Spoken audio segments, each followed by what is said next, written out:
Yeah. There we go.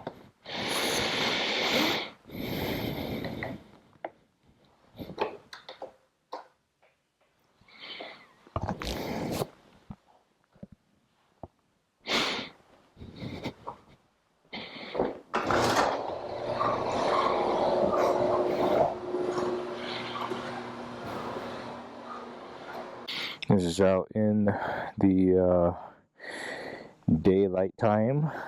daytime light. She's a little dirty. I gotta clean her. But all right, cool start.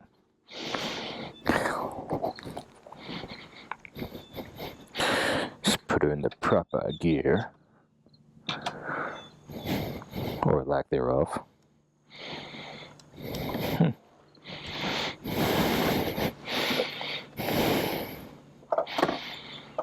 There we go.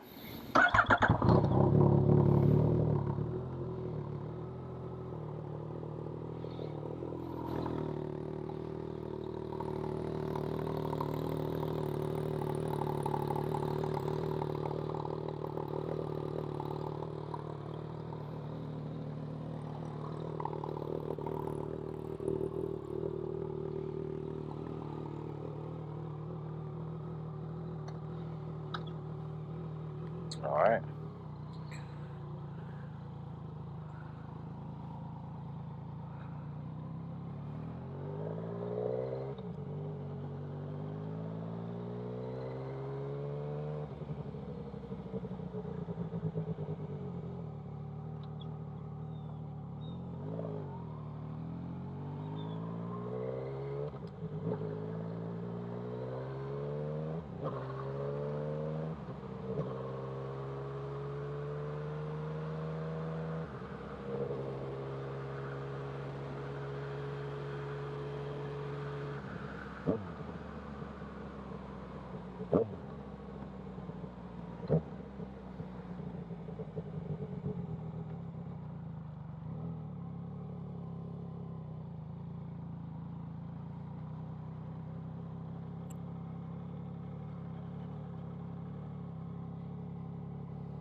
All right.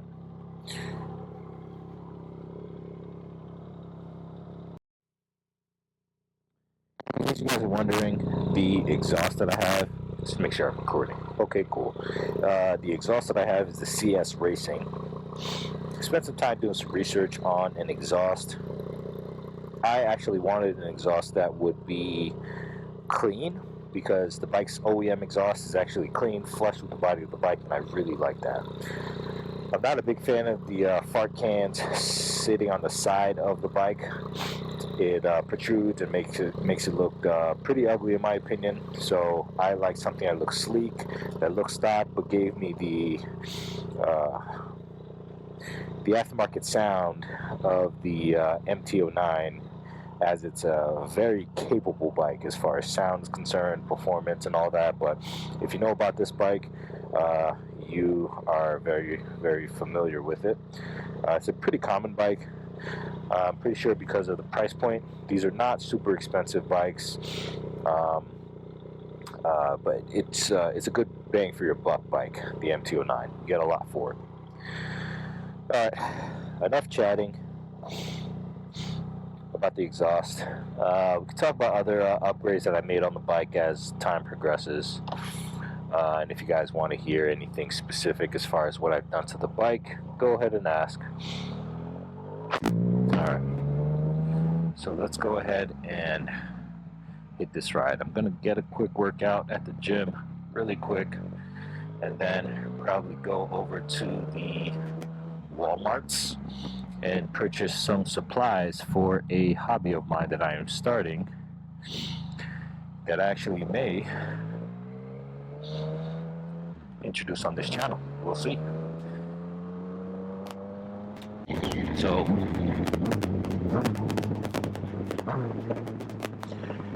I'll take their advice that the Cardo units are better. I mean, I know that they are louder. I have listened to one, and they do seem to be louder.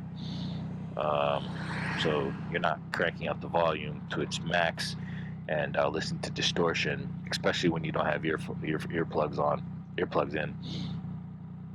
But yeah, I like the integration of it. The fact that it's integrated into the helmet. I will take degradation in quality,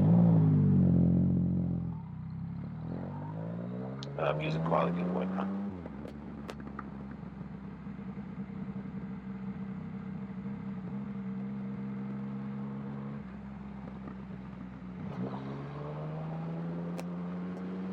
Cut some trees, okay.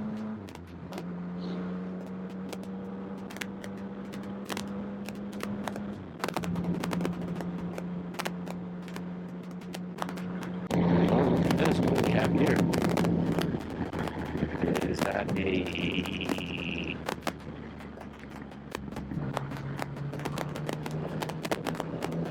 That's very nice.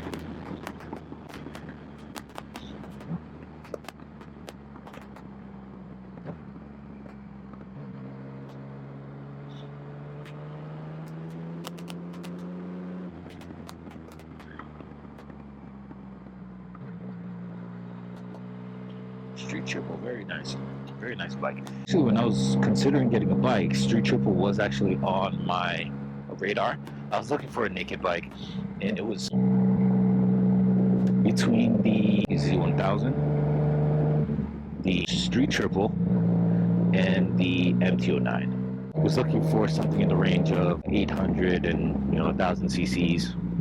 The MT07, I looked at some reviews on that. Some people talked about the pros and cons of owning that bike. Decided against it because although we have a lot of twisty roads here in upstate New York, there are quite a few highway routes that the MT07 just would not cut it. The MT09 is a good compromise. MT10 would be perfect actually for it, but I don't have MT10 money. Sorry to disappoint you guys. Find tank. Find tank. Find tank. Find the tank.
Run for the day.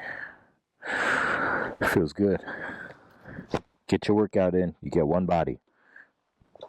You get one body and that's it. Take care of it. All right. Let's start up this Coso RX4. Again, any questions you guys have? Oh, this is how many miles I have on the odometer, by the way, 15,418. If you have any questions, drop them in the comments. If you want me to make any other videos about this bike or my experiences with the Coastal RX-4, any of the upgrades I made with the lights, regular OES frame sliders, the exhaust, or the shorty levers, the MZS levers, let me know. I got heated grips on this bike. That's the only other odd except for the windscreen. But yeah, let me know if you want me to make any other content for you guys. Happy to do it. In the meantime, let's take a quiet ride to the Walmarts.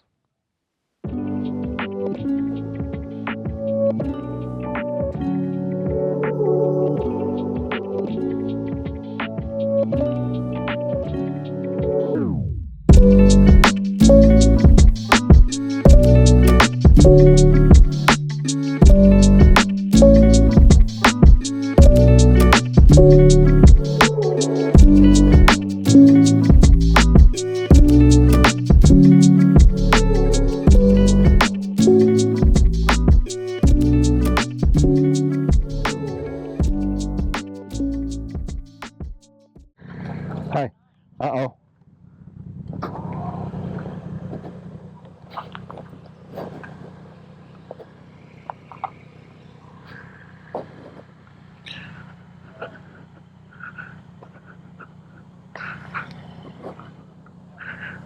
You guys good? Yeah. I don't know if that's your helmet, but it fell off the bike. Oh, yeah? Yeah. Yeah. Go right. Henry, I got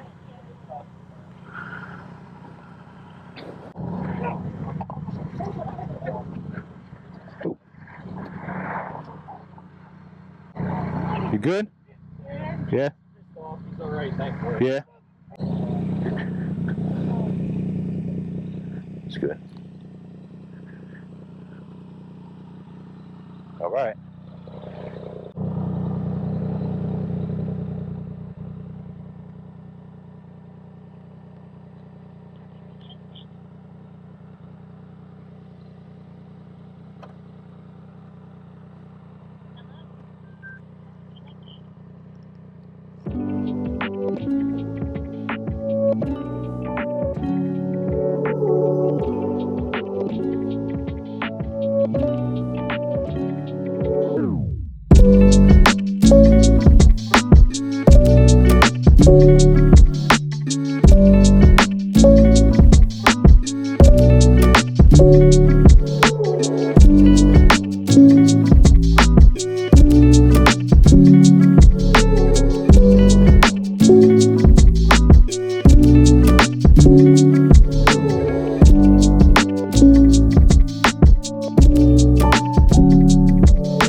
What's up, guys?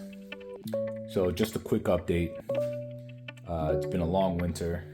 We are in February now.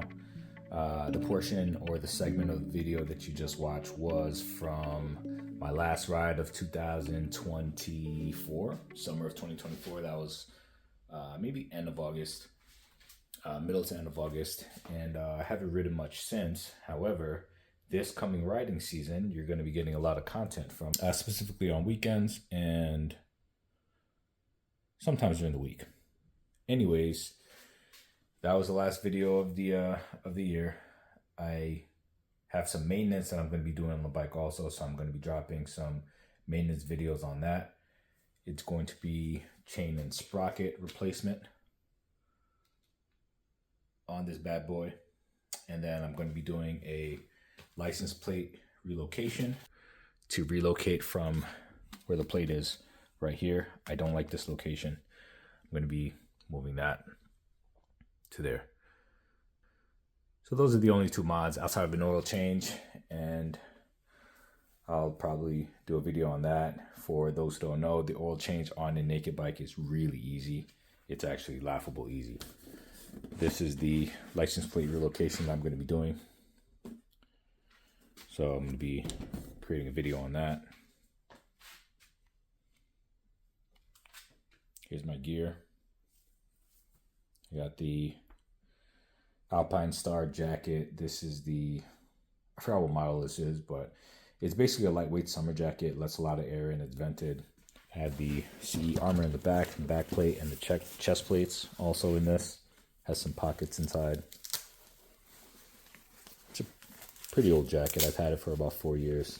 This is a waterproof cell phone compartment, which is pretty cool. I've never had to use it because I don't ride in the rain, but it's nice to have.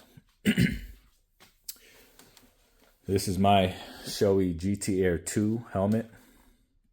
It has the Senacom system in it, which I like very much. The quality itself isn't as good, which I talk about in the video itself in the beginning of the riding portion of the video in comparison with the Cardo. Cardo, I think, makes better comm systems. Senna does have better integration, hence the Shoei, this is sleek. I don't like the large units hanging off the side of helmets, but this one doesn't have it, which is cool. This is fully integrated. There's a GT Air 3 that I might consider purchasing, but it's largely the same as this helmet, so I don't know if I'm going to spend that money. Most likely not. I'll probably be getting a new jacket this year as well. I do have the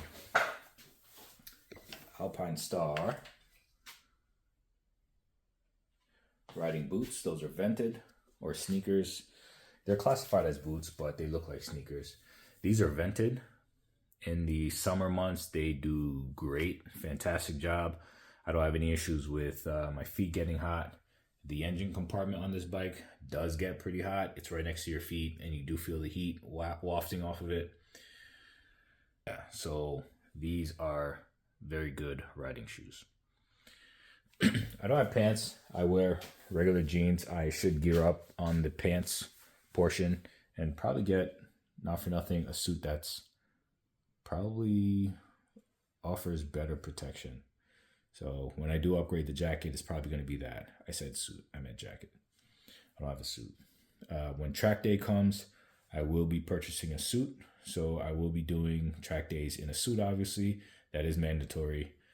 Even if it wasn't, that's a pretty good idea if you're doing track day to wear a suit. I don't know if there's any if there are any tracks that allow you to get on the track without wearing a full suit. I don't know. If there is, let me know. Regardless, we're in the peak of winter right now. My car's inside because it was a snowstorm yesterday. All bikes are in. If somebody's riding in the snow, you're nuts. Maybe an ATV or snowmobile. We are in middle state New York, so there's a lot of country riding space. Country, if you want to call it that. So yeah, there's a lot in store for the channel this year.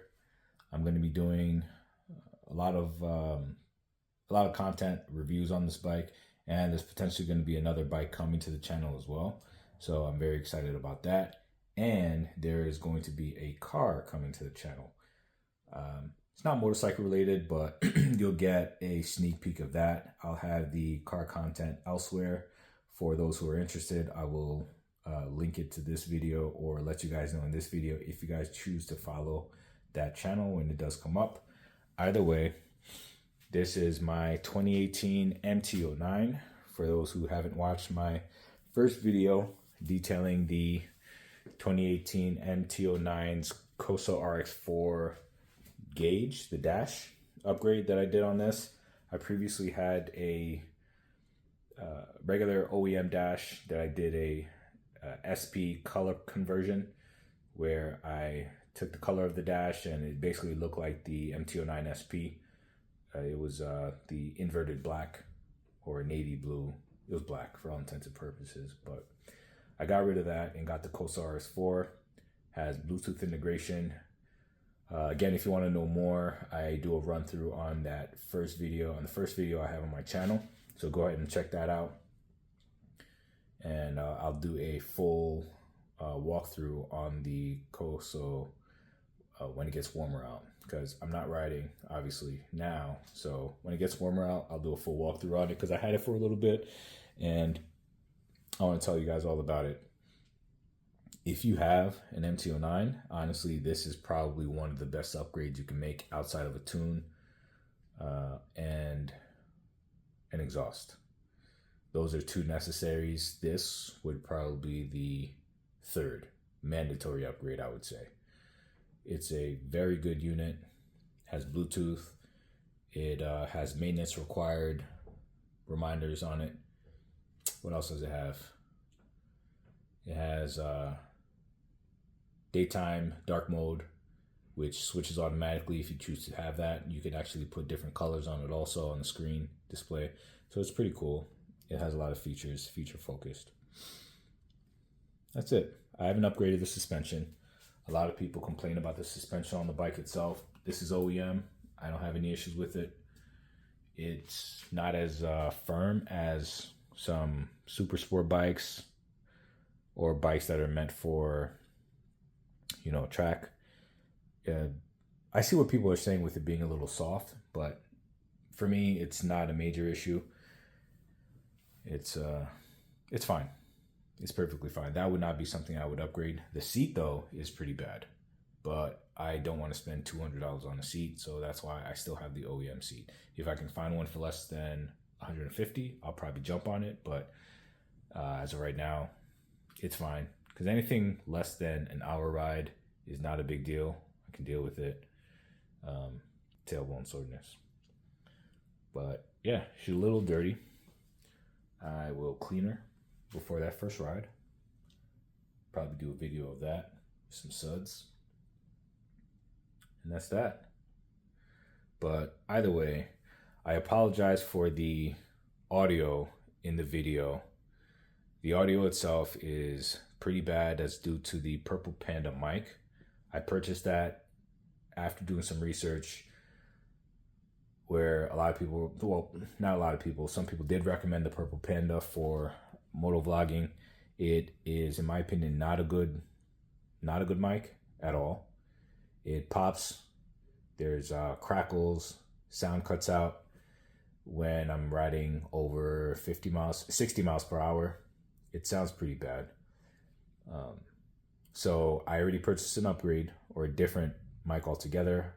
For anyone looking for a mic, don't get the Purple Panda. It's not a good one. But I did purchase another microphone that I'm going to be putting into my vlogging setup. It's going to go in that helmet there, along with my GoPro, rocking a GoPro Hero 7, which does the job. I also shot the video in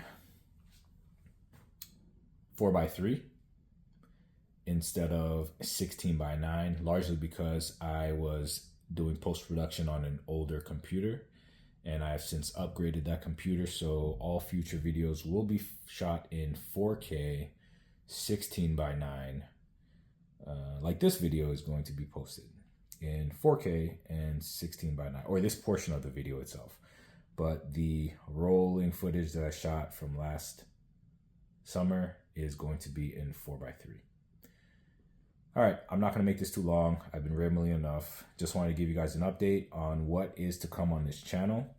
I am excited. I hope you are also, and I hope I can provide you guys with some value with the content that I am going to be posting on the channel. Thank you guys for tuning in, and I will see you guys when it warms up, which is going to be very soon. Later, guys.